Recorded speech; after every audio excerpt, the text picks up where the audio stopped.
And welcome back to the channel where we talk about only good comics. I'm Brant, and this is Friday First. This is that series where we talk about those brand new number one issues, character debuts, story arcs, and the like. This is for books coming out July 3rd, 2024. And there are a lot of books on this week's episode.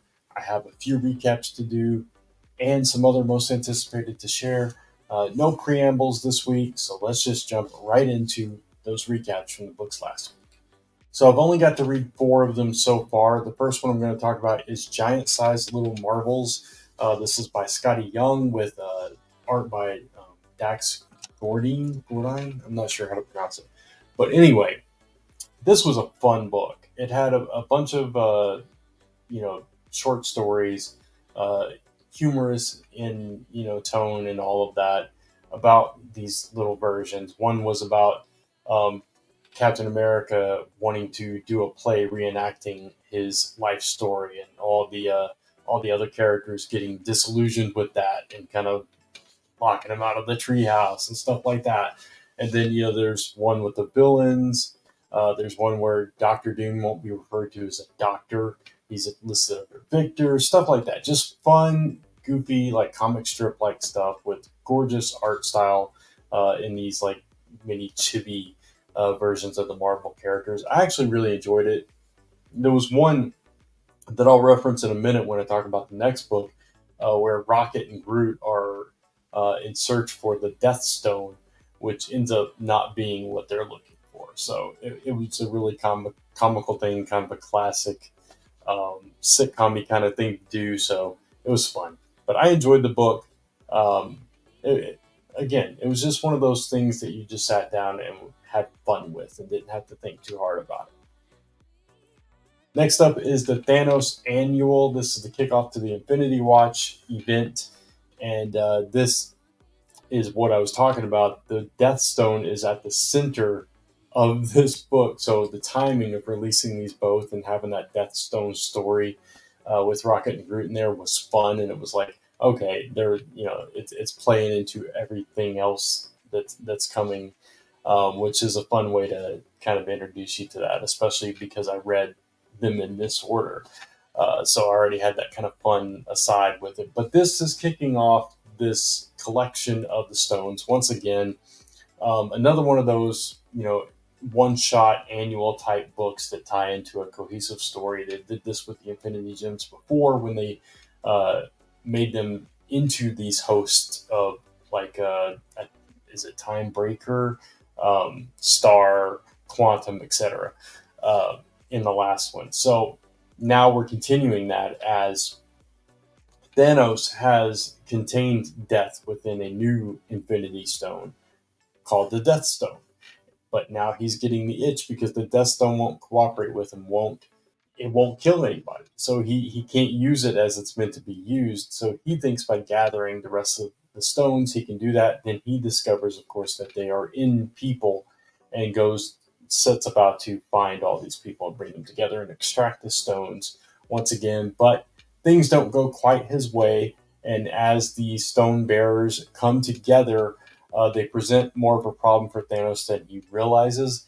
And the cliffhanger we get at the end of this was a pretty big deal, especially for fans of certain Marvel TV shows that have ended quite a while ago. So it was fun for me. I loved that cliffhanger and I got excited about it. And actually, I thought this was pretty good. I enjoyed the characters. I like Star and I like Thanos when he's power hungry and going after the stones. It just makes him more fun for some reason. And I like the idea of these stone bearers coming together like Power Rangers or something. And yeah, this could be an interesting one to watch. I know in the books coming up that I'm going to talk about coming out next week, we kick all this off. So I'll save further thoughts for that. But I actually enjoyed the Thanos Annual uh, pretty much. Pretty good read for me. I like these characters. I liked the previous one. I like where the story's headed. So I am watching the Infinity Watch. That was lame. Next up, we have Zatanna or Zatanna, however you prefer to pronounce it, Bringing Down the House. This is a Black Label book by Mariko Tamaki, and this is kind of retelling the origin of Zatanna, how she went from not knowing magic at all, trying to be a magician with some tricks, to uh, gaining magical abilities, only to suppress them to become a Las Vegas magician who won't even use the term magic.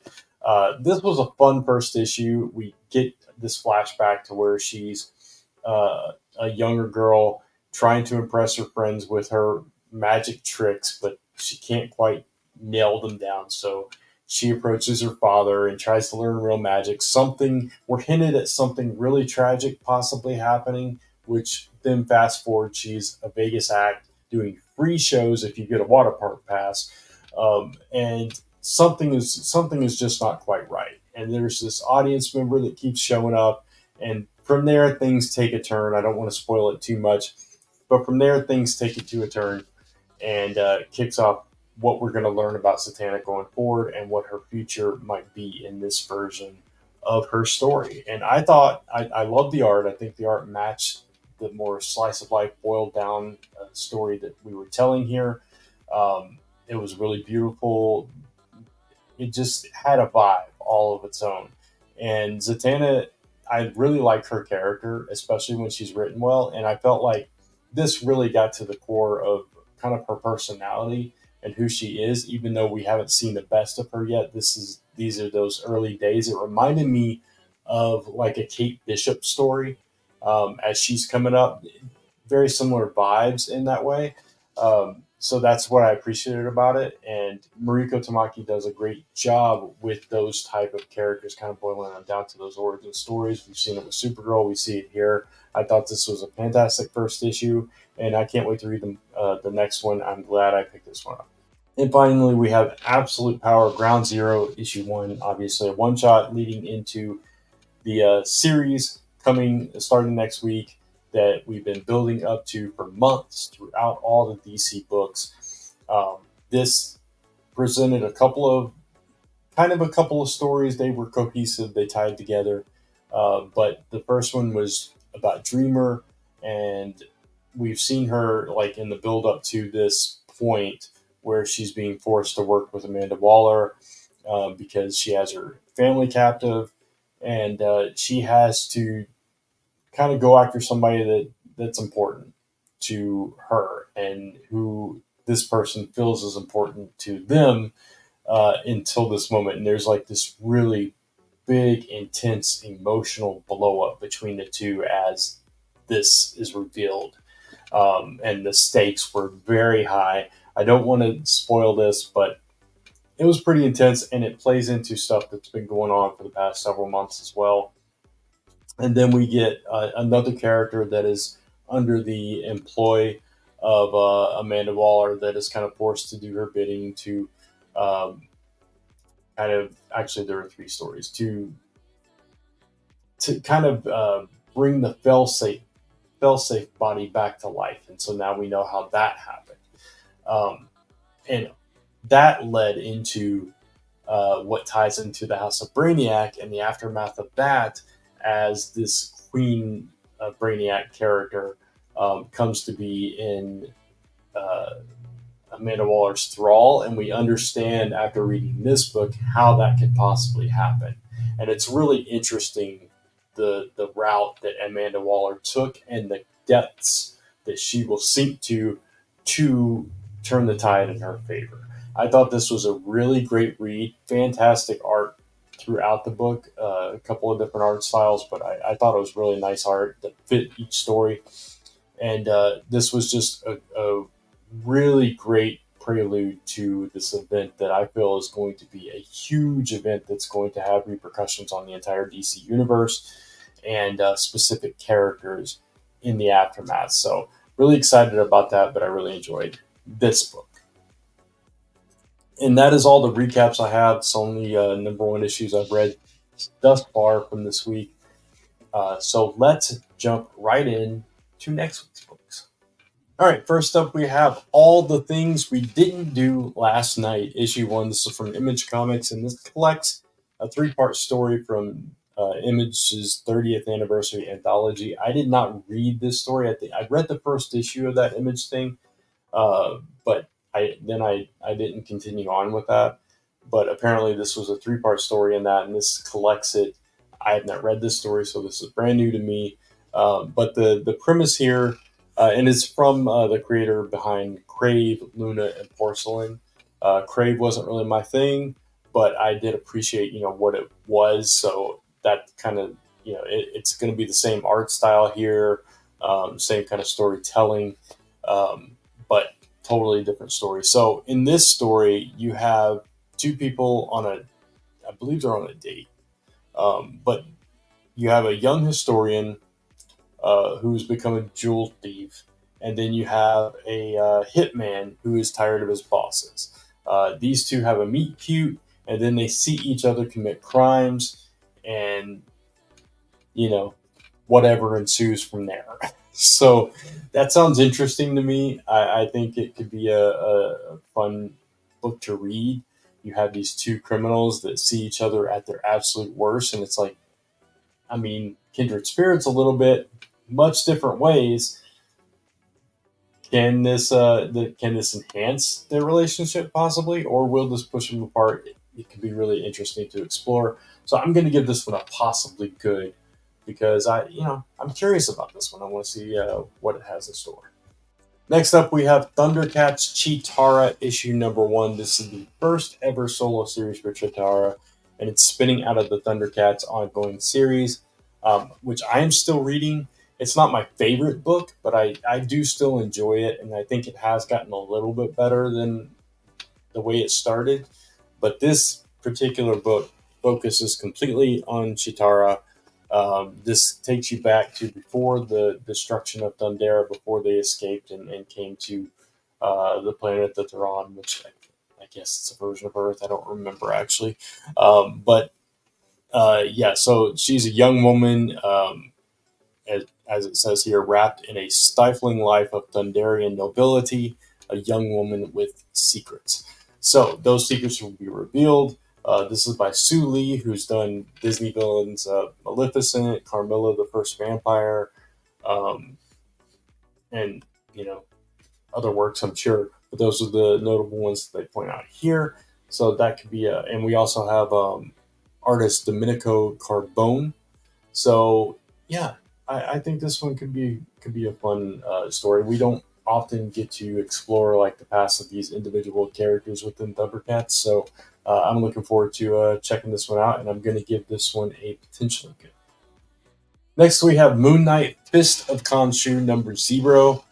From what I understand, this and all the comments here, I was like curious if this was supposed to be like a reprint of stuff, but this was a previously unannounced issue. They just kind of dropped it. This is kind of bridging the gap, or it's focusing on the other characters of the Midnight Mission, Soldier and why am I blanking on their names? I'm blanking on their names, but Tiger, all the other characters within the Midnight Mission. It's kind of focusing on them, and this is kind of pumping you up for the new series that is coming in October. This is by Jed MacKay and Alessandro Capuccio, who have been the standard team on this book for quite some time, and it's different incarnations. So yeah, this is this kind of the prequel to Moon Knight coming back, Mark Spector's return, and all that stuff. So this says this issue underscores the scope of MacKay and Capuccio's riveting take on the Moon Knight mythos by spotlighting the now iconic crew of the Midnight Mission, shedding light on recent developments and setting the stage for Mark Spector's next era. So I have read this Moon Knight run from start to present, and I've enjoyed it along the way. There have been slow spots here and there, but overall, I've enjoyed it more than any other Moon Knight that I've ever read, which is saying something. I'm a big fan of Jed MacKay's writing, so I'm obviously on board for this. I'm excited for the return of Mark Spector, which we've already seen. I have not read this, so minor spoiler. It spoiled me too, but it was in Blood Hunt #4. I have not read Blood Hunt yet this week, and that's why this dropped. They had to keep it secret because of his return. So now they're dropping that. But we all knew he was coming back. Come on. So anyway, it doesn't really matter. But yeah, so I'm really excited for this one, and based on my enjoyment of the previous series and the current Vengeance of Moon Knight series, I'm giving this one a promisingly good, and I cannot wait for the new series coming this fall. Next up, we have Rogue Sun issue number 20. This is not a first issue or first issue of an arc, but it is a new character debut. We have a new character called Divinity debuting in this issue, and there are secrets surrounding this particular character, and I'm curious to see a new chapter, something else for Rogue Sun to focus on, get past all the stuff that he's been dealing with we had the whole thing with the underworld kind of thing, and then the body snatching, and then dealing with his dad and all that stuff. So now we get to move past that, go forward into whatever is in store next for Rogue Sun, and now we have this new ally, Divinity, that is debuting in this issue. I'm curious about it, but this isn't like top of my stack book, but I do really enjoy this book and I want to love it. It's one of those kind of books, but because of that, I'm giving this one a potentially good. But this book has the, no pun intended, but potential to jump up to a promisingly and positively good. This has the potential to be one of my favorite books, and I can't wait for it to get there. Because I love Ryan Parrott's writing. I love this concept. It's just, I don't know. It's just like it's right there. You know what I mean? But it's not quite reached that point for me personally yet. But I do enjoy the book, and if you have not checked out any of the Massiverse stuff, go check it out because it's really good stuff. All right, we talked about Blood Hunt a little bit earlier. X-Men Blood Hunt Psylocke #1 is the new issue out this week, and I can't believe I missed Magic on the show last week. But anyway, Ninja versus Vampire. It says it right there. What more can you ask for? Plus, I'm a big Psylocke fan. I love the character, especially when she's done well and she's not just a background character. And seeing her just go, head to head with some vampires, with her new lover, Grey Crow, in tow. That sounds like a good time to me. Steve Fox is writing this. Lin Yoshi is illustrating it. I'm not familiar with Yoshi's work. Steve Fox's work I've seen here and there. So, I'm hoping it's a good issue. We've got someone adapt with blades of all kinds fighting vampires, so that could be good. But yeah, Psylocke is going to get a potentially good for me. Staying with Blood Hunt, we've got Werewolf by Night Blood Hunt #1. This is interesting because the Werewolf by Night has new abilities thanks to everything going on. He's got a brand new look. It says here, dangerous new direction. This Werewolf by Night is unlike any you have seen or known before. Jake Gomez. This is a one tie-in, no blood hunt. Reading order is complete without. It says so. I guess Jake Gomez is the new Werewolf by Night. I don't know. That's intense. That cover looks really cool. So I don't know. I don't know what to expect from this, but I have personally really enjoyed everything I've read about Blood Hunt so far. Every tie-in, the main series, I've enjoyed it all. There's not been anything that I've been like, oh, this sucks. I didn't need to read this book. There have been ones that have been better than others, and there have been like issue 2s that I'm like, oh, well, this is kind of taking a turn that I'm not loving the direction of, but I'm going to stick it out. But overall, I've really enjoyed this event, and I think this can be no different. So I'm actually going to go out on a limb and give this one a promisingly good, because it just sounds fun and cool. Shifting gears now for a couple of Wolverine themed books here. We've got Life of Wolverine This is the first time ever where we are able to read Logan's story chronologically. So that's going to be interesting, and I'm not sure how they're going to pull that off. Jim Zub is writing this. Raymond Box is doing the art, and yeah, this takes you back to, and it says the true story of Logan's life back to the 1800s when he's fighting along Captain America and Sabretooth and Weapon X. Every single kind of point in his career, but at the same time, it's going to be a very rushed story because this is a 36-page story that they're going to attempt to tell. What is that? 400 years worth of story in 36 pages, covering every single highlight of Wolverine. Interesting. I imagine a bunch of collage pages in our future. So I don't know what to think about this, but at the same time, I do think that's a fun way to kind of recap that. And obviously, right before the Deadpool Wolverine movie, it's kind of smart to kind of go all in.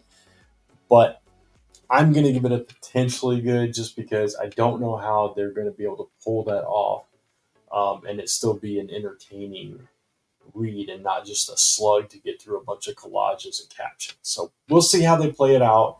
Hopefully, it's a little bit stronger than that, but we'll see. Then we have Wolverine Deep Cut, which is a lost story from years ago during Uncanny X-Men number 246. Within the context of that issue, Wolverine left to go through the Australian outback on a private mission or a personal mission.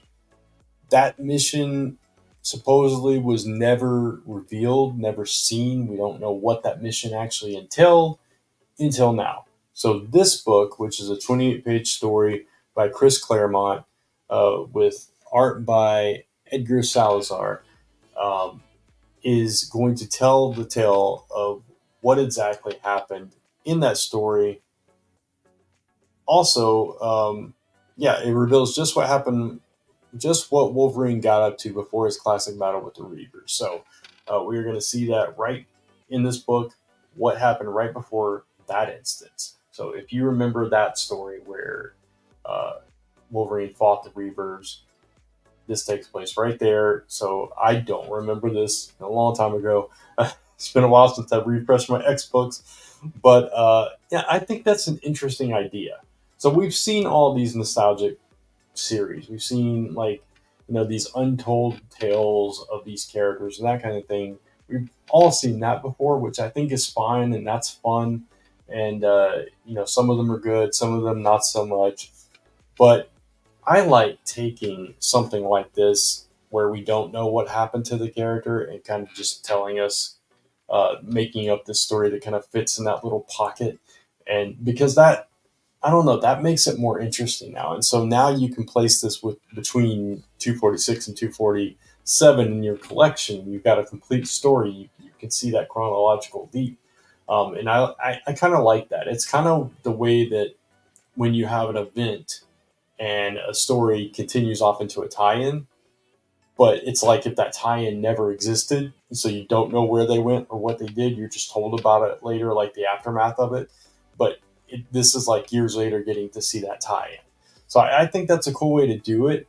If there are more pockets of stories like that in Marvel, do that more because I think that could be fun. So anyway, for this one, I'm still just going to give it a potentially good because I don't know what the story entails. I don't know. I don't remember what was going on, and I don't know.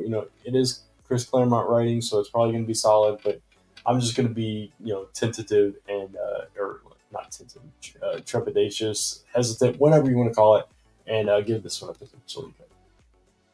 Next up, we have a brand new series from Image Comics called Free Agents, issue number 1, and this is by Kurt Busiek and Fabian Nicieza, with art by Stephen Mooney. So these are superstar creators teaming up to tell us a tale of young veterans, and that's kind of a cool concept. So these individuals, I think there's 6 of them. 1, 2, 3, 4, 5, 6, 7. There's 7 of them.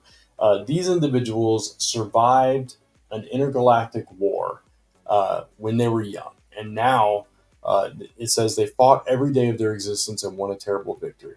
Now they are stranded on Earth, and for the first time in their lives, they are free agents. But now things from that war start to surface, and they have to survive that and have to see if they can, uh, protect their new free life. And they fought millions of planets, but can they fight to save their own souls? It says here.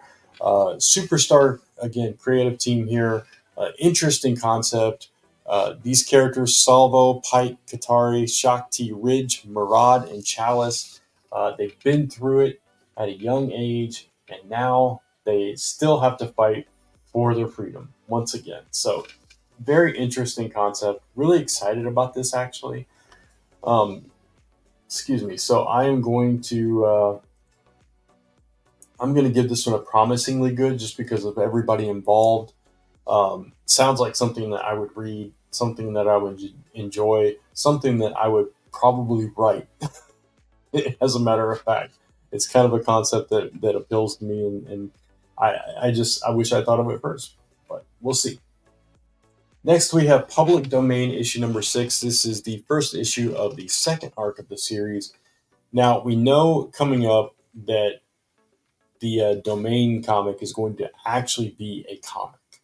They're going to pull this property, this character out of this series and make it an actual comic series that you can read. And I think that's a really cool idea. But first, we're here. So the first arc it wasn't exactly what I expected it was going to be.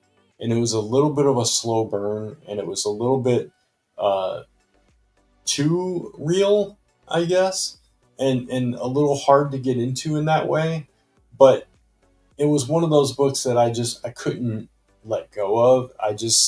I related to it in a way, even though I'm not like some famous writer, creator, or whatever. Not no like major comics and back issue bins you're gonna find mine anywhere.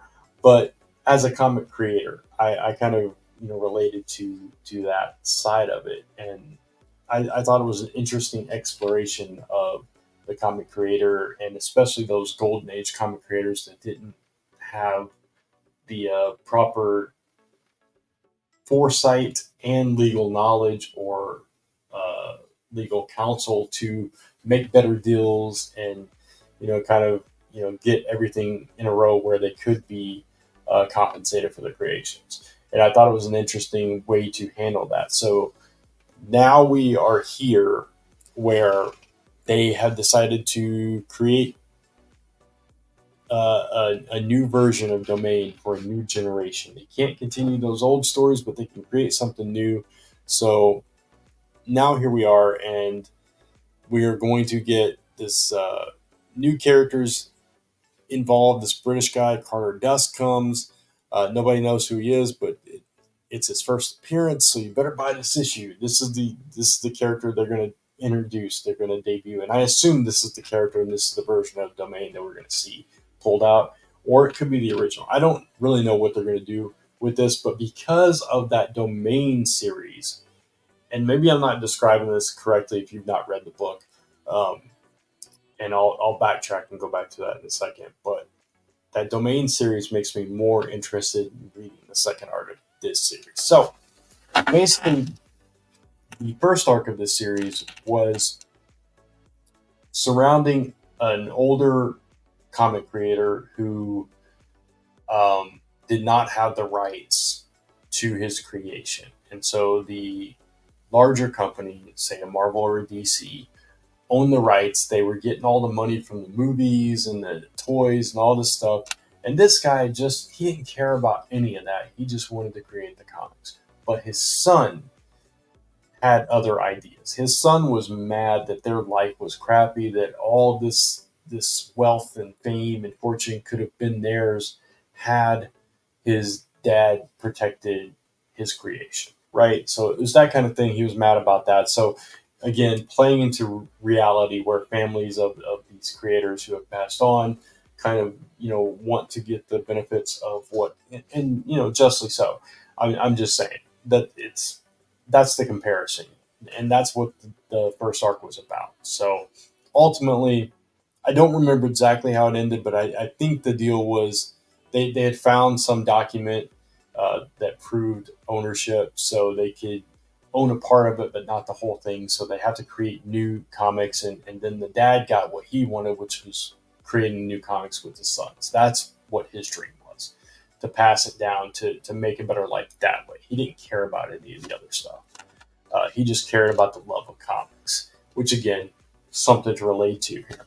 So now they are soon going to be coming out with a comic based on the character that this guy got famous for.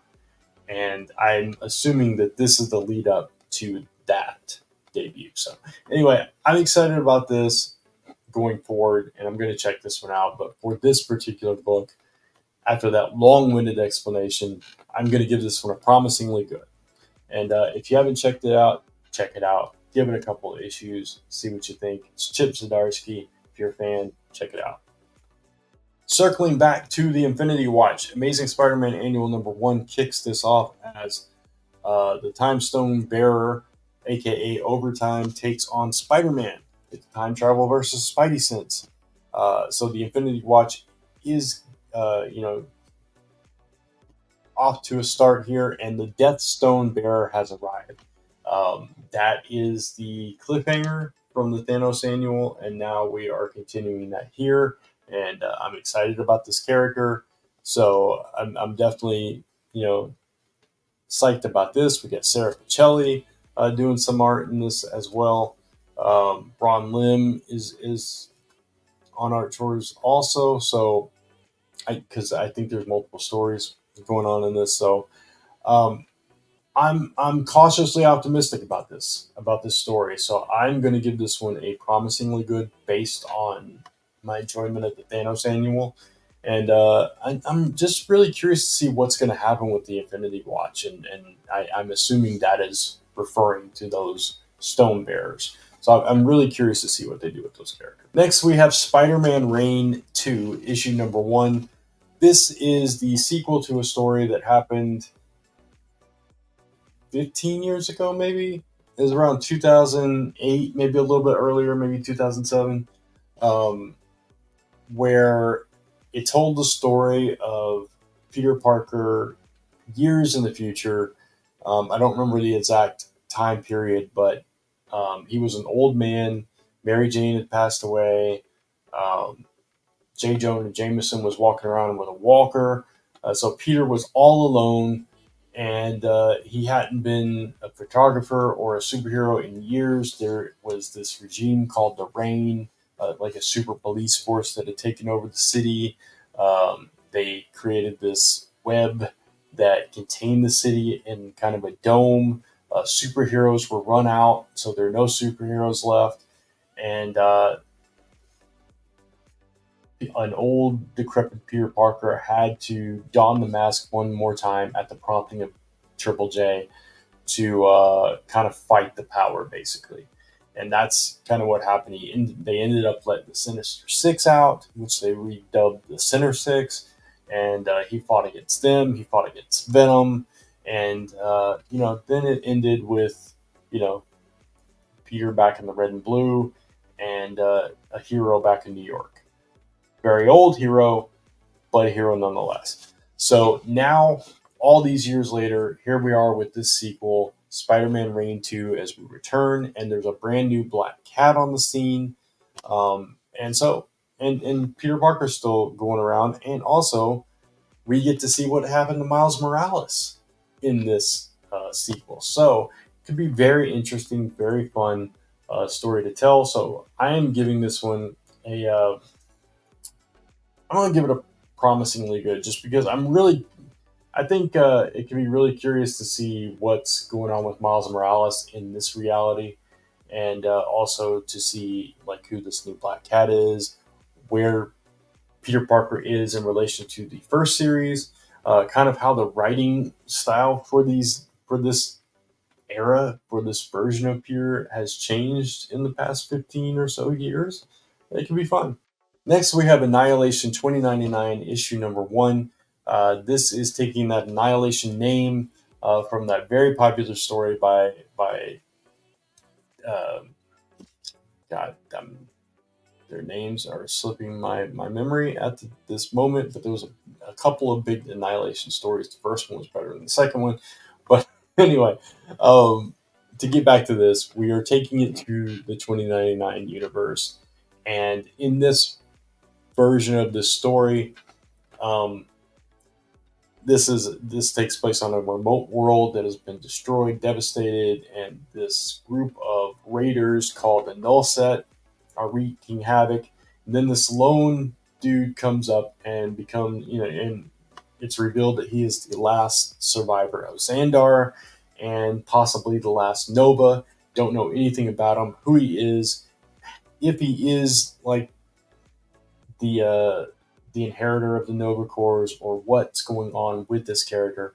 But I love that we're going to see a version of Nova in 2099, and who knows who it's going to be? Who knows if maybe he's related to Richard Rider? He definitely looks like he's wearing a very similar style of costume to or uniform to Richard Rider, but that doesn't mean anything because he wore a version of the Nova Corps uniform, right? So this is written by Steve Orlando as well, so that could be good. Um, but yeah, I think this could be a fun story, so I'm looking forward to it, and I'm going to give this one a promisingly good. And finally, also harkening back to a book we talked about earlier, we have Absolute Power, issue number one. This is it. Here we go. This big event kicks off properly. We have Failsafe, the Brainiac Queen, other things at Amanda Waller's disposal is the word I was looking for. Yeah, the the DC universe are powerless. We've been seeing in the preview pages of all the DC books this week how they shoot Superman with something, he's falling off a roof. They have the ability to steal the metahuman abilities from these superheroes and render them powerless, while they have a small army of failsafe like beings to take them out. So this is going to be a very interesting war between Waller and the U.S. government, essentially, and the superheroes. And what is going to happen when she has all the power and they have none? I mean, this is huge. This could have repercussions to be seen for years to come. That's my hope for it. That this leaves a lasting mark on the DC universe. Mark Waid leaving yet another mark on the DC universe here. Dan Mora on art, so it's going to be absolutely gorgeous as well.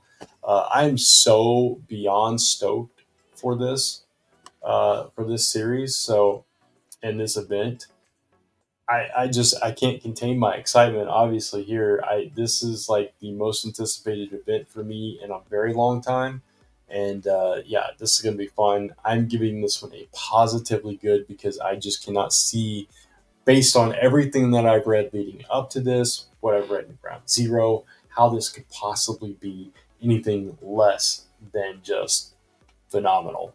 Um, no pressure, guys, but don't let me down.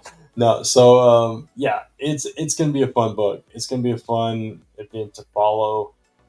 Cannot wait. My wallet probably can, but I cannot wait to dive into this series and just enjoy it. That's it.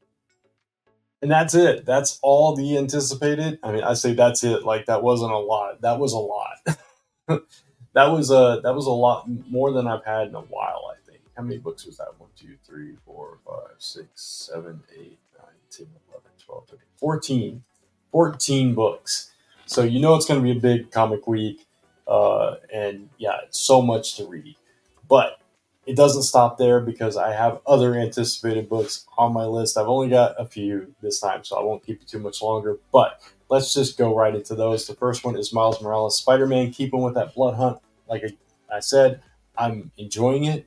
And in this one, he goes full vampire, and now his biggest ally has become his worst nightmare because he's got to fight somebody that's his ally. So it's been interesting seeing this turn of Miles, him trying to fight through it, but ultimately having to give into it. We saw Hytale. He's actually having to team up with Hytale in at the end of the last issue and everything. So this it's a good series even without events tied into it, but because he's so close to it now, because of that Blade team up and everything, and because Blade personally did this to him, um, I'm interested to see Miles' little thread in this overall story. Shazam issue number 13. Where is Billy Batson? Because now we've learned that the captain can be separate from Billy, and now the captain is trying to permanently, take it from him. I don't know. There's a lot going on here.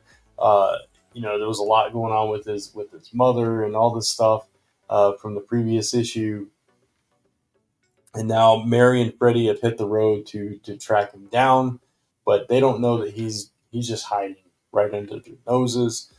Now there's new monsters stalking the streets and everything. This has been a good series. I've enjoyed this run. Um, there's been a lot going on with Billy, personally and in the superhero world. In this, once you got past that first arc, which was a fun arc, don't get me wrong, it was a fun arc. But once you got past that first arc, this book just hit a different level, and yeah, it's been fun nonstop since then. Space Ghost issue number 3. We had the brother and sister in his base, like trying out his trinkets and renaming his gadgets and flying his ship and everything. And yeah, that was fun in last issue, and now we have a brand new character coming into the mix called the Widow, and now Space Ghost and the crew are taking the fight to RoboCorps. Um, they don't know if this ally that they found will be the key to bringing down RoboCorps, or if not, if it's an ally that they can trust. We just don't know. We'll find out.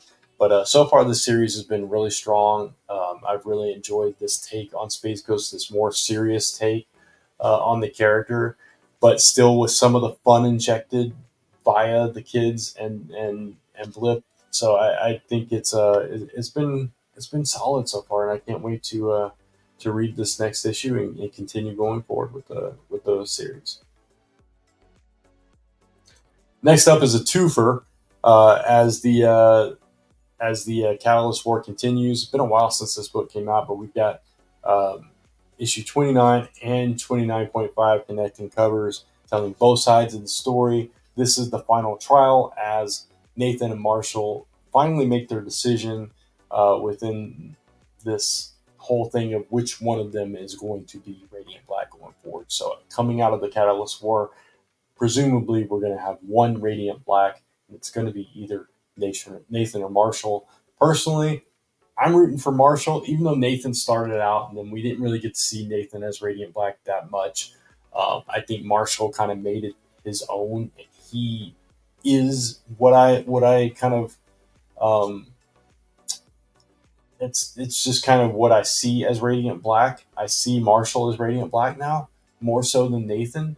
I see just he's got that fun side to him. It's more that Spider-Man vibe, where Nathan is more that, I guess, that Superman vibe. So you got that warring kind of ideologies at play here. So we're gonna have to see what happens. It's gonna be an interesting choice, but also I'm excited to get on the other side of the Catalyst War and get this series back on its solo tracks. We'll see what happens with it.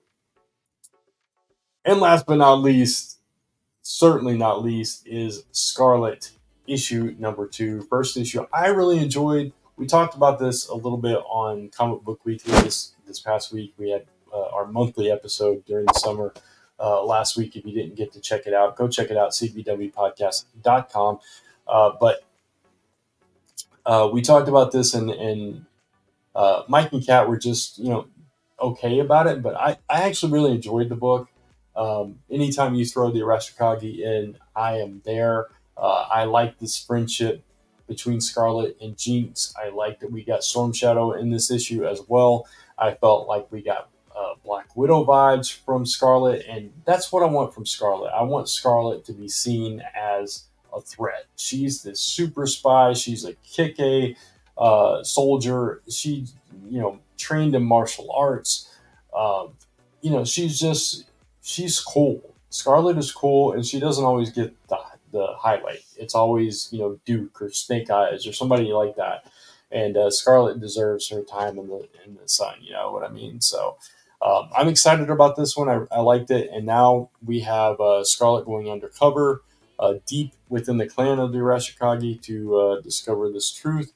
And again, Storm Shadow comes fully into the forefront in this issue, so I cannot wait to read this book. But that's it. That's it. I'm gonna let you go because that's a lot. And my boys, I'm losing it. I'm getting really hoarse now, and I can feel it. So I'm gonna stop talking. But I hope you liked this episode. If you did, please give it a thumbs up. And don't forget to hit that subscribe and notification bell so you don't miss any of the episodes or any of the other content going up on this channel. Of course, you can follow me across social media at Only Good Comics. And you can type in onlygoodcomics.com to take you right back to this YouTube channel where we can talk about only good comics. You hear it? You hear it, right? Until next time, take care. Keep reading those comics, and I'll see you soon.